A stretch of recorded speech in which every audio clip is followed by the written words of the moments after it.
नमस्कार साथियों, स्वागत है आप सभी का एक बार फिर से अपने YouTube channel DC geography classes में। यदि चैनल पर नए हैं तो चैनल को सब्सक्राइब कर लीजिए और बेल आइकन को प्रेस कर लीजिए ताकि हर नई वीडियो की नोटिफिकेशन आप तक आसानी से पहुंच सके। तो चलिए आज का सेशन हम शुरू करते हैं। और जो हमारा एक सीरीज चल रहा है ज्योग्राफिकल थॉट का, भौगोलिक चिंतन का, उसी सीरीज को आज हम लोग कंटिन्यू करेंगे। और इस सीरीज में आज हम लोग अरब भूगोलवेताओं के बारे में अध्ययन करेंगे। ठीक है, तो ये जो वीडियो है, इसी वीडियो में मीन्स इसी सेशन में कंप्लीट अरब भूगोलवेताओं को हम लोग कवर करने की कोशिश करेंगे, क्योंकि हमें उतना डिटेल में पढ़ाई नहीं करनी है। हमें शॉर्ट एंड स्वीट, यानी जो हमारे पॉइंट ऑफ एग्ज़ाम के पॉइंट ऑफ व्यू से इम्पॉर्टेंट है, उन्हीं चीज़ों को हम आज अध्ययन करेंगे। ठीक है, तो बेशक एक ही वीडियो में हम लोग आज अरब भूगोलवेताओं को कवर करेंगे। ज़्यादा डिटेल में जाने की कोशिश हम नहीं कर रहे हैं। ठीक है, तो चलिए शुरू करते हैं आज का सेशन। उससे पहले कि यदि आप ज्योग्राफिकल थॉट का अगर कंप्लीट सीरीज़ नहीं देखे हैं तो आप डीसी ज्योग्राफी क्लासेस सर्च कीजिए यूट्यूब में। आपको सारा प्लेलिस्ट वहाँ मिल जाएगा, आप एक एक करके देखिए। और हमारे टेलीग्राम जो ग्रुप है, चैनल है, उसमें आप ज़रूर ज्वाइन करें, क्योंकि जो भी सेशन हम लोग यहाँ पढ़ते हैं यूट्यूब में, उसी से संबंधित क्वेश्चंस हम लोग प्रैक्टिस करते हैं टेलीग्राम चैनल में, जिसका जो लिंक है वो डिस्क्रिप्शन बॉक्स में दिया हुआ है वीडियो के। ठीक है, तो चलिए आज का जो सेशन होने वाला है, इस सेशन में हम लोग सबसे पहले अल बलाकी को अध्ययन करेंगे, फिर इब्न सीना, अल मकुदसी, इब्न हौकल, अल मसूदी, फिर अल बरूनी, इब्न बतूता, अल इदरीसी, फिर इब्न खल्दून। इन सारे भूगोलवेत्ताओं को आज हम लोग एकदम ब्रीफ में अध्ययन करने की कोशिश करेंगे। ठीक है, तो चलिए बिना देरी किए आज का सेशन शुरू करते हैं हम। सबसे पहले आता है अल बलाखी। ठीक है, सबसे पहले अल बलाखी। तो ये पहले जलवायु एटलस बनाने वाले व्यक्ति थे। ठीक, अब विश्व के जलवायु का पहला मानचित्र तैयार किया था। विश्व के जलवायु का पहला मानचित्र तैयार किया था, जिसे जलवायु का एटलस की संज्ञा दी गई है। ठीक है, अब यहाँ एक चीज़ हम लोग समझते हैं कि एटलस एटलस क्या होता है। तो अगर किसी बुक में, या जब हम एक से अधिक मानचित्रों का जब हम संग्रह करते हैं, तो उसे हम एटलस कहेंगे।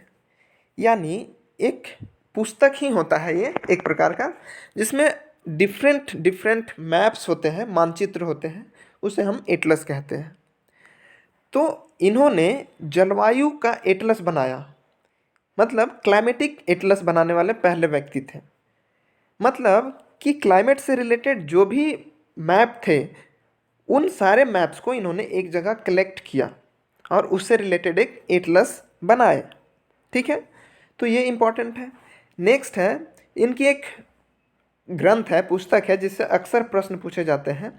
और इनकी जो प्रसिद्ध ग्रंथ है वो है किताब अल अस्काल। किताब अल अस्काल इनकी प्रसिद्ध ग्रंथ है या पुस्तक है, जिससे हर बार प्रश्न पूछे जाते हैं, तो इसको आपको ध्यान में रखना है। ठीक है, नेक्स्ट वन इज इब्न सीना। अब इब्न सीना को अरब भूगोल का जनक कहा जाता है। ठीक है, ध्यान दीजिएगा, इब्न सीना को अरब भूगोल का जनक कहा जाता है। क्यों कहा जाता है? क्योंकि इन्होंने 450 ग्रंथों की रचना की है। कोई 1 2 4 10 नहीं, 450 से अधिक ग्रंथों की इन्होंने रचना की है। ठीक है, और इनका जो मेजर वर्क है, मुख्य जो इनका काम रहा है, वो औषधियों के ऊपर रहा है, मेडिसिन्स के ऊपर रहा है।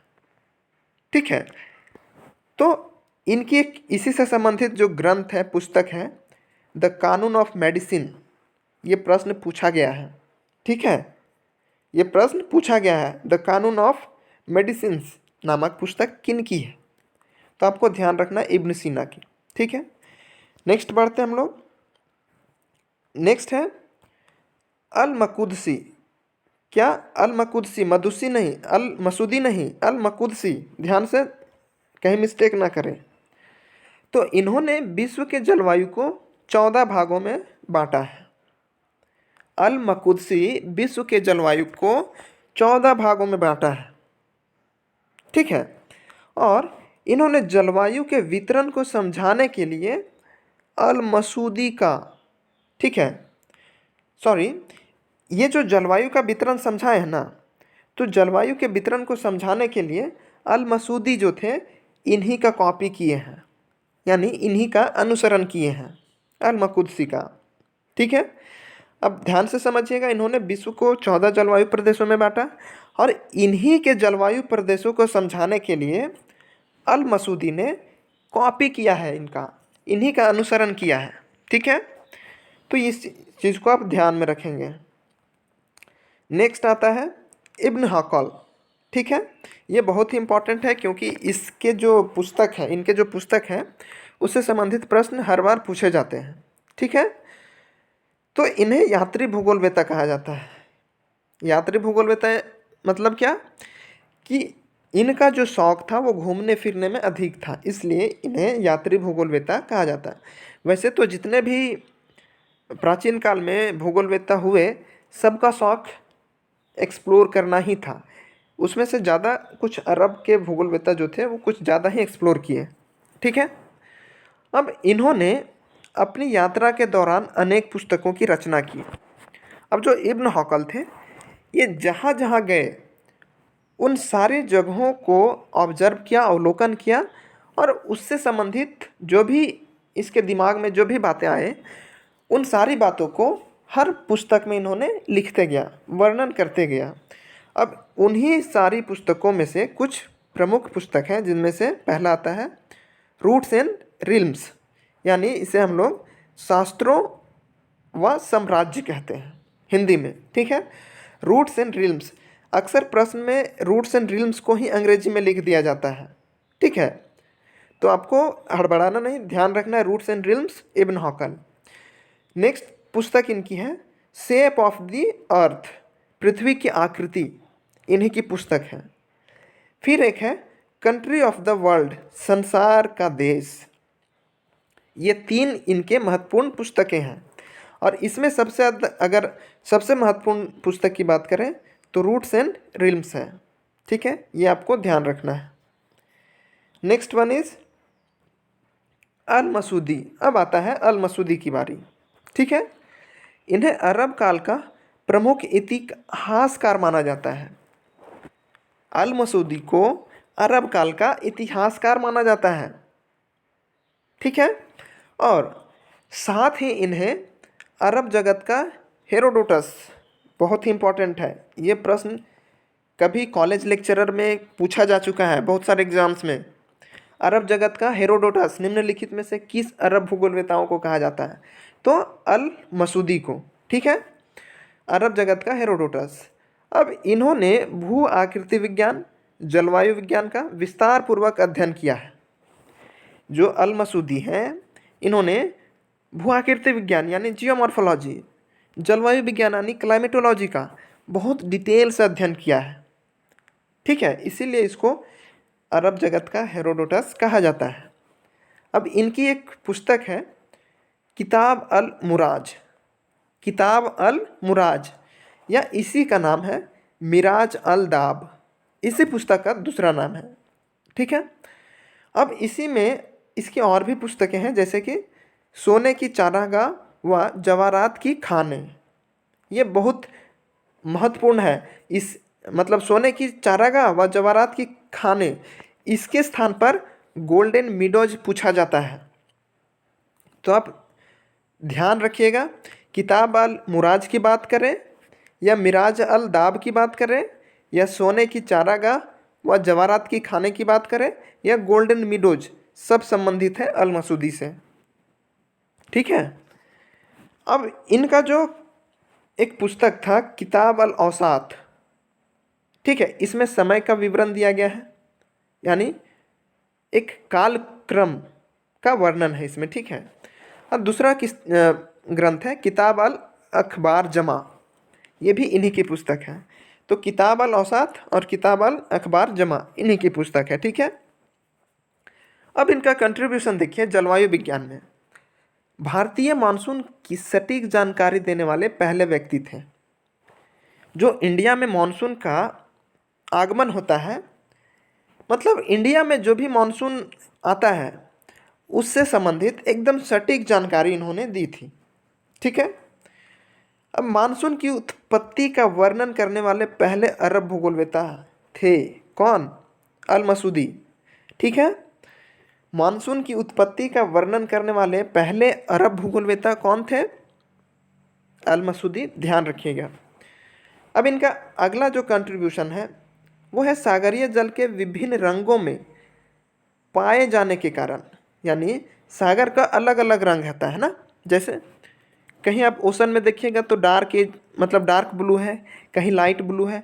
अगर आप मानचित्र को सही से अध्ययन करेंगे तो आपको मानचित्र में जो महासागर दिखेंगे वो बेसिकली 3 या 4 कलर में आपको दिखेंगे। कहीं अधिक गहरा ब्लू दिखेगा तो कहीं गहरा हल्का ब्लू दिखेगा। तो जो जितना लाइट होता है वो उतना कम गहरा होता है, जो जितना डार्क होता है वो उतना अधिक गहरा होता है। ठीक है। तो जो भी समुद्र का या सागर का जो जल का रंग है उसका क्या कारण है उसके बारे में इन्होंने बताया है। ठीक है। और इसका मतलब है कि जो सागरीय जल की लवणता है उसके बारे में। तो स्वाभाविक है जहाँ जिस समुद्र में या जिस महासागर में जल का रंग गहरा नीला होगा, इसका मतलब है कि वहाँ लवणता अधिक होगा। ठीक है। तो इससे संबंधित इन्होंने सबसे पहले बातें बताई कि समुद्र के जो रंग है पानी का उसका रंग अलग अलग क्यों है, विभिन्न प्रकार का क्यों है। ठीक है। नेक्स्ट आता है, और हाँ एक चीज़ कि ये यूजीसी नेट में ये प्रश्न पूछा जा चुका है। ठीक है। तो इस चीज़ को आप ध्यान रखिएगा। समुद्री जल के जो लवण है उससे संबंधित बातें किसने बताई हैं, या मानसून से उत्पत्ति बातें। ठीक है। अब आते हैं हम लोग अल बरूनी के ऊपर। तो अल बरूनी इन्होंने खगोल विज्ञान के 95 ग्रंथ लिखी। इमेजिन कीजिए, खगोल विज्ञान के 95 ग्रंथ। अब जिसमें से प्रमुख क्या है? किताब अल हिंद, तारीख अल हिंद, कानून अल मसूदी। ठीक है। ये बार बार कंफ्यूज करता है कि कानून अल मसूदी का होगा, है ना, लेकिन ऐसा नहीं है। कानून अल मसूदी अल बरूनी की पुस्तक है, आप ध्यान में रखिएगा। ठीक है। अब आगे चलते हैं। इसमें कानून अल मसूदी जो पुस्तक है, इन तीनों में से जो कानून अल मसूदी पुस्तक है इसमें टॉलमी के तर्ज पर लिखी गई है। ये जो कानून अल मसूदी पुस्तक है यह पुस्तक टॉलमी के तर्ज पर लिखी गई है, इसलिए इस किताब को किताब अल उस्ताद कहा जाता है। ठीक है। क्या? किताब अल उस्ताद कहा जाता है। किसके तर्ज पर लिखा गया है कानून अल मसूदी? तो टॉलमी के तर्ज पर। ठीक है। इस चीज़ को आप ध्यान में रखेंगे। अब जो अल मसूदी थे, अल बरूनी ने, सॉरी अल मसूदी नहीं, अल बरूनी अभी हम लोग पढ़ रहे हैं। तो जो अल बरूनी है इन्होंने रामायण, महाभारत तथा पंचतंत्र जैसे ग्रंथों को अरबी भाषा में अनुवाद किया है। यानी जो भी रामायण है, महाभारत है और पंचतंत्र है, ठीक है, इन महाग्रंथों को इन्होंने अरबी भाषा में अनुवाद किया है। क्यों? क्योंकि जो भी अभी जब हम लोग डार्क एज पढ़े थे उसमें देखे थे कि बहुत सारे पुस्तक अलग अलग भाषाओं में लिखी गई है, और उन सारी ग्रंथों को, उन सारी पुस्तकों को अरबी भाषा में अनुवाद करने के लिए एक बैतुल हिकमा संस्था की स्थापना की गई थी, ताकि जितने भी अभी तक खोज हुए हैं उन सारी चीज़ों को अरब भूगोलवेत्ता जान सके। ठीक है। तो महाभारत, रामायण और पंचतंत्र को अरबी भाषा में इन्होंने अनुवाद किया है। ठीक है।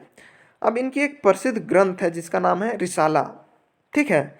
अब रिसाला जो इन्होंने पुस्तक लिखी है, इसी में इन्होंने सिंधु और गंगा नदी का वर्णन किया है। ठीक है। इसी रिसाला नामक पुस्तक में इन्होंने बताया है कि पृथ्वी अपने अक्ष पर झुकी हुई है, जिसे क्लीमा कहा जाता है। ये भी ध्यान रखिएगा, इम्पॉर्टेंट है। क्लीमा, क्लीमा क्या है? तो क्लीमा जो पृथ्वी अपने अक्ष पर झुकी हुई है, इसे ही क्लीमा कहा गया है रिसाला नामक पुस्तक में, जो कि अल बरूनी की है। ठीक है, अब नेक्स्ट चलते हैं। रिसाला में ही सूर्योदय और सूर्यास्त की लालिमा का वर्णन मिलता है। जैसे जब सूर्यास्त होता है या सूर्योदय होता है तो आपको एक मतलब लाल जैसा दिखाई देता होगा, जिसको हम लोग लालिमा, या जब सूर्य की किरण निकलती है तो लाल दिखाई पड़ता है, उसी का वर्णन रिसाला में किया गया है। ठीक है, अब टॉलमी का जो पुस्तक है अल्मागेस्ट, उसका अरबी भाषा में अनुवाद इन्होंने किया है, और जो अल्मागेस्ट का अरबी अनुवाद है उस पुस्तक का नाम खलीफा अल मामून नाम से किया है। ध्यान रखिएगा, टॉलमी की पुस्तक अल्मागेस्ट, इसका अरबी भाषा में अनुवाद अल बरूनी ने किया, और किस नाम से किया है? तो खलीफा अल मामून नाम से।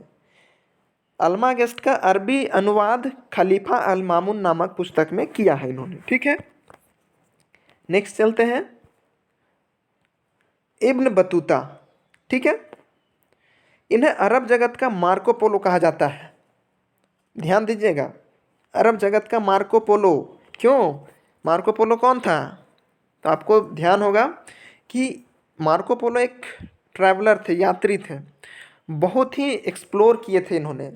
तो उन्हीं के तर्ज पर जो अरब में जितने भी भूगोलवेत्ता हुए, इब्न बतूता भी उनमें से एक है। इन्होंने बहुत यात्राएं की, इसीलिए इसे अरब जगत का मार्को पोलो कहा जाता है। ठीक है, ये मोहम्मद बिन तुगलक के साथ भारत आया था। जो इब्न बतूता है ये मोहम्मद बिन तुगलक के साथ भारत आया था, ये प्रश्न पूछा जा चुका है। ठीक है, जिसे चीन में अपना राजदूत के रूप में नियुक्त किया था। मोहम्मद बिन तुगलक जो थे, इब्न बतूता को एक राजदूत के रूप में चीन में नियुक्त किया था। ठीक है, अब इब्न बतूता का जो एक पुस्तक है जिसका नाम रेहला है, तो रेहला किसकी पुस्तक है? इब्न बतूता की। ये इम्पॉर्टेंट है, ध्यान रखिएगा। ठीक है, इसीलिए इन्हें सन ऑफ द फेथ की संज्ञा दी गई है। किसे? इब्न बतूता को।